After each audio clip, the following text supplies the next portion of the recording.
প্রিয় বন্ধুরা, এখন আমি একটা আপনাদেরকে সারমর্ম পড়ে শোনাবো। তো সবাই শুনতে থাকুন। কোথায় স্বর্গ কোথায় নরক, কে বলে তা বহুদূর। মানুষেরই মাঝে স্বর্গ নরক, মানুষেতে সুরাসুর। রূপুর তারণে যখনই মোদের বিবেক পায় গোলয়, আত্মগ্লানির নরক অনলে তখনই পুড়িতে হয়। প্রীতি ও প্রেমের পূর্ণ বাদনে যাবে মিলে পরস্পরে, স্বর্গ আসিয়া দাঁড়ায় তখন আমাদেরই কুড়ো ঘরে।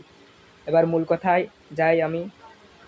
সারমর্ম: স্বর্গ ও নরক প্রাপ্তি ঘটে পরকালে, এমনটি প্রচলিত ধারণা। কিন্তু পৃথিবীতে স্বর্গ কিংবা নরক রচনা করা সম্ভব। প্রীতি ও প্রেমেই স্বর্গীয় সুখ আসে, হিংস্র ও কুপ্রবৃত্তি দেয় নরক যন্ত্রণা। ধন্যবাদ সবাইকে এতক্ষণ আমার পাশে থাকার জন্য।